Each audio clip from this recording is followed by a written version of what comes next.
vanoggend 'n pragtige oggend hier onder by Tweede Strand. Is bietjie mistig, maar dit is nog steeds so beautiful. Maar weet julle, as ek soggens afstap hier onder na Tweede Strand toe, joh, ek kan nie wag om hier onder te kom nie. Want ek sê altyd, dit voel vir my of die Here vir my hier wag. Nou dit is maar in my woorde, die Here is oral, hy's alomteenwoordig, hy's altyd by ons.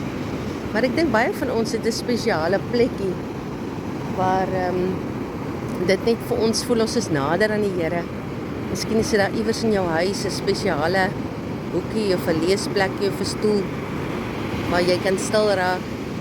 Vir my sit die onder by die strand, hier by Tweede Strand.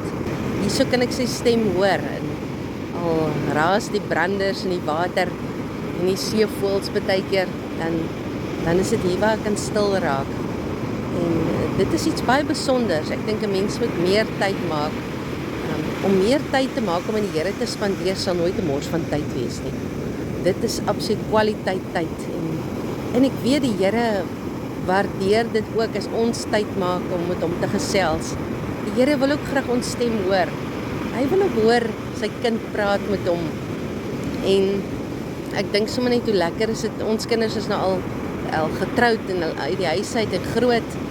Maar dis vir my die lekkerste lekker as hulle bel. Soms so uit die bloute uit vir my bel of 'n boodskapie stuur. En vrou, hoe gaan dit met mamma? En ek is seker die Here geniet dit net so as sy kinders vir hom vra. Hoe gaan dit met hom?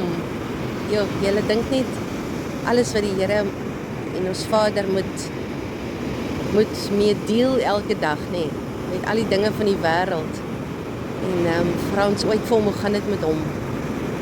Ons dink omdat hy die Here God almagtig is, hy het nie ook nodig om vir iemand vir hom vra, hoe gaan dit met hom nie. Ons dink die Here moet maar net altyd daar wees, nê? Altyd op standby wees vir al ons noodkrete en probleme en dinge en goede. Maar vra ons ooit vir hom, hoe gaan dit met hom? En die Here wil graag my en jou stem hoor. Hy wil graag sy kinders se stem hoor. Dis vir hom net so lekker, en die nie nog lekkerder as sy kinders met hom praat en tyd met hom spandeer. So ek wil jou sommer aanmoedig vandag, maak 'n bietjie tyd, maak meer tyd. Probeer deur die dag meer tyd maak om met die Here te praat en sommer net tyd met hom te spandeer. Nie lang gebede te bid en ingewikkelde goed te bid en te vra nie. Praat sommer net met die Here. Hy is daar by jou elke oomblik van die dag.